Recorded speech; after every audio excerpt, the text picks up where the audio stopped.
삼시세끼가 별로 좋지 않다고 생각하거든요. 회복하려면 야, 잘 먹어야지 기운 차리지 이렇게 얘기를 하잖아요. 맞아요. 근데 단식을 시킨다? 이게 좀 어렵지 않습니까? 일주일에서 한 열흘 정도가 되면 이제 나타나기 시작을 해요. 뭐 예를 들어 체중이 빠진다든지 컨디션이 좋아진다든지 뭐 피부가 밝아진다든지 이런 여러 가지 효과.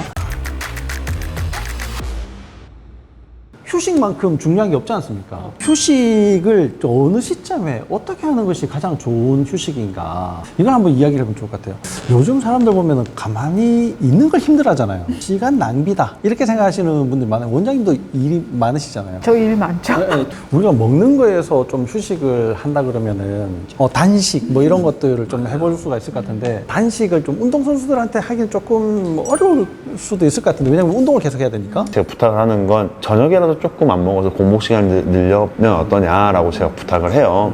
그러니까 운동선수도 단식이 너무 중요한 것 같아요. 왜냐면 또 많은 양을 먹잖아요. 그러다 보니 공복 시간을 좀 더 가져가는 건 되게 중요한 것 같은데, 공복 시간이라는 게 사람들이 많이 어려워하는데 8시간부터 시작해서 천천히 늘려가서 하는 거지, 갑자기 뭐 공복한다 그래서 12시간, 14시간 할 수 있는 게 아니거든요. 우리가 그 일주일 내내 방금 말씀하신 것처럼 굉장히 많은 영양소를 먹고 소화를 하고 이용을 하고 버리는 그런 과정들을 하기 때문에 주말에 이렇게 한 번씩 해주면 너무 좋을 것 같고, 여건이 안 되면은 매일매일이라도 그냥 짧은 시간이라도 공복 시간을 좀 가져주면 좋을 것 같아요. 단식 안 먹기. 그런 의미에서 저는 삼시세끼가 별로 좋지 않다고 생각하거든요. 근데 환자들한테는 지금 빨리 회복을 해야 되는데, 회복하려면 야, 잘 먹어야지 기운 차리지 이렇게 얘기를 하잖아요. 맞아요. 근데 단식을 시킨다? 이게 좀 어렵지 않을까요? 우리가 달리는 어떤 능력, 그리고 쉬는 능력, 이런 게 중요한 것처럼 음식 먹는 것도 잘 먹는 능력과 쉬는 능력이 같이 있어야 돼요. 그러니까 내가 소화력이 없고 영양소에 이용하는 이런 능력이 되게 낮아져 있을 때는 소량씩 자주 먹어주면서 영양을 보충할 필요가 있고, 점점 건강해질수록 한 번에 먹을 수 있는 양이 많아질 거 아니에요. 소화력이 올라가면. 그러면은 조금씩 더 많이 먹고 점점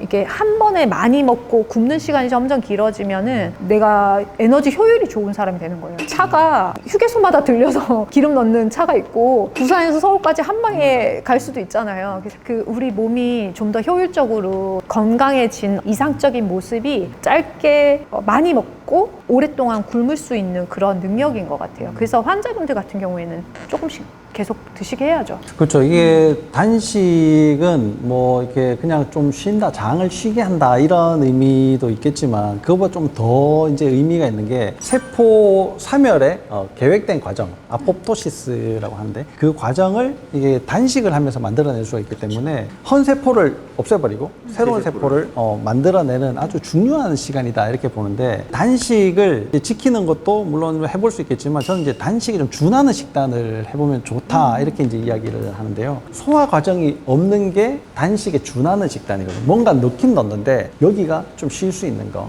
제일 좋은 게 가수분 유천단백이지 않나 이렇게 생각이 되고, 지방은 내 몸에 많아요. 이미 많아. 그러니까 이제 이용을 할 수 있게 하고, 또 구조를 만들어주는 당사슬 뭐 이런 것들을 이제 충분히 넣어주고, 그 외에도 이제 필요한 영양소들이 몇 가지 있겠죠. 이제 뭐 잘 돌아가려면 비타민 종류, 미네랄 종류, 뭐 이제 오메가3 유산균 뭐 이런 것들을 이제 잘 보충을 해서 하는 그런 식단, 이런 것들을 이제 좀 어느 정도 일정 기간 동안 해보는 게 세포 회복에 제일 도움이 되지 않나. 맞아요. 이렇게 생각이 듭니다. 혹시 뭐 그런 식단 같은 것들을 이건 문제가 있다, 아니면 좀 괜찮다, 뭐 이런 의견들이 있으십니까? 저는 찬성하는 편이에요. 주기적으로 이렇게 세포를 회복시켜주는 식단들에 대해서는 저부터 하고 있고 또 많이 권장을 하는 편이어서, 그 기간은 보통 어느 정도로 이렇게 하면 좋을까라는 의문은 들어요. 그러니까 저도 한 달 해보고 2달 해보고 막 이렇게 했지만, 지속할 수 있으면 좋지만 뭔가 좀 안 좋은 게 있으면 좀 버리고 세포를 회복하는 것처럼 유지를 시키는 거는 한 6개월에서 1년 정도 이렇게 계속 시키는 편이에요.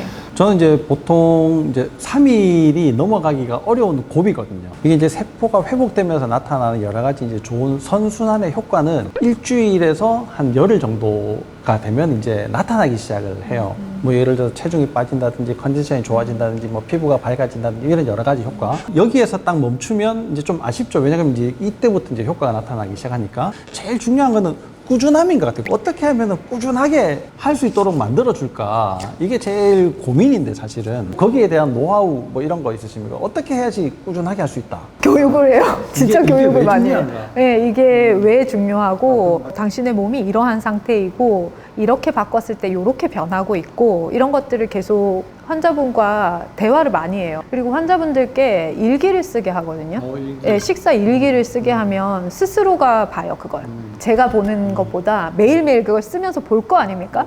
그래서 자신의 하루를 돌아보고 내가 오늘 어떤 걸 먹었나 반성도 하고 저한테 가져오기 전에 이거 혼날 건데 라고 미리 형광펜을 쳐오시는 분들도 있어요. 그래서 그런 걸 보면서 뭐 야단을 치고 이런 게 아니라 이제 이런 걸 먹고 어땠냐 이런 걸 물어보고 안 먹던 기간이 있으면 그런 치팅을 했을 때 이제 몸이 알거든요. 대표님도 이제 몸으로 배우시잖아요. 그러니까 환자분들께 몸으로 배우게 하는 거예요. 알면 실천하기가 조금 더 쉬워지거든요. 그리고 자꾸 해보다 보면은 요령이 생기는 거잖아요. 그래서 각자가 살고 있는 사회적인 환경이 다 다르고 하니까 먹는 시간이나 뭐 먹는 양이나 뭐 어떤 식재료를 선택하는 방법이나 이런 건 다를 수 있겠지만 그 안에서 우리가 얘기하는 인스턴트를 끊고 내가 먹을 요리를 스스로 해보면서 그 안에 어떤 것들을 넣고 뺄지를 스스로 결정하면서 이제 그렇게 배워나가게 하는 거죠. 그래야 졸업을 하죠. 병원을 졸업해야 되거든요. 이 업을 하면서 제일 많이 한 게 뭐 술 같은 거 안 먹으려고 노력하고 영양제 잘 챙겨 먹고 음식 가려 먹고 하는 것들을 선수들이 모를 리가 없어요. 같이 뭐 이 생활을 하다 보면. 그래서 조금 스스로 되묻게 하는 거죠. 두 분 이야기를 들어보니까 두 분은 상당히 좀 이렇게 좀 뭐랄까 뭐 속된 말 그냥 빡세다. 저는 좀 느슨하게 하는 편인데 이게 뭐 환자 입장에서도 그렇고 뭐 선수 입장에서도 야, 이걸 계속 똑같이 꾸준하게 지키는 게 쉽지 않을 수도 있겠다 이런 생각이 드는데 저는 약간 좀 개인적으로 어떻게 하냐면 그때 좀 먹다가 내가 1인분을 좀 넘어간다 싶으면 뭔가 이제 과정을 거쳐가지고 이걸 좀 줄이고 나면 이게 1인분이구나 이걸 다시 이제 한번 깨우치고 그 다음에 또 이제 반복을 하고 반복을 하면서 계속 꾸준하게 하는 것 같아요. 대부분의 생활이 좀 힘들잖아요. 그러니까 예를 들면 저희 같은 경우는 의사 선생님들의 직업 환경도 그럴 수 있겠지만 저희는 매번 서 있는 상태에서 이렇게 고개를 숙이면서 계속 지도하는 걸 해요. 그럼 목 건강도 안 좋고 전체적으로 컨디션이나 자율신경계가 좋을 수가 없어요. 불규칙해요, 움직임들이. 왜냐면 상대의 움직임을 따라가야 되니까. 그리고 항상 예민해요. 잘 먹는다는 게 결국은 내가 원하는 것들을 그냥 막 집어넣는 거, 눈에 띄는 거, 맛있는 거를 막 먹는 거 이런 건 아니다. 그냥 진짜 잘 골라서 좋은 것들을 먹는 게 중요하다. 이걸 꾸준하게 지켜야 된다. 환자 입장에서든 선수 입장에서든 이런 이야기. 오늘 이제 주옥 같은 말씀들 너무 많이 해주셨는데 뭐 어떻게 보면은 뭐 건강 백과사전 같은 이야기였던 것 같아요. 뭐 마지막으로 한 말씀씩 뭐 하실 말씀 있으시면 원장님부터 뭐. 건강은 우리의 일상에서 시작됩니다. 일상에서 내가 먹는 음식들, 내가 사용하는 재료들, 내가 하는 행동들, 생각하는 습관들 이런 것들을 잘 다스리셔서 더욱더 건강하고 활기찬 인생 사시기 바랍니다. 감사합니다. 운동도 마찬가지인 것 같아요. 되게 화려하고 되게 멋지고 되게 강해 보이는 것일수록 그 기본이 제일 중요하고 그 기본을 충실히 잘 다뤘을 때 내가 원하는 운동이나 스포츠로 전이시킬 수 있다고 생각하고 선수가 어떤 한 퍼포먼스를 만들어내기 위해서 정말 많은 것들을 해내는데 그거 역시도 기초에 근거하고 근데 그런 것들이 시너지 나게 하는 것들은 내 건강을 해치는 것들로부터 멀리 하는 거라고 저는 생각하거든요. 앞서 말씀해 주셨던 것처럼 기본적인 움직임들을 좀 잘 지키려고 노력했으면 건강해지는 건 어렵지 않다라고 말씀드리고 싶어요. 가장 기본을 지키려고 노력하시는 대한민국의 건강을 지키시는 분들을 모시고 이렇게 얘기를 해보니까 저도 배우는 게 너무 많았고 오늘 시청하신 여러 환자분들, 선수분들 또 대한민국의 건강을 위해서 걱정하시는 분들에게 많은 도움이 됐을 거라고 생각을 합니다. 다음 이 시간에도 또 좋은 내용으로 여러분들을 찾아뵙도록 하겠습니다. 감사합니다. 여러분 아프지 마시오. 시청해 주셔서 감사합니다.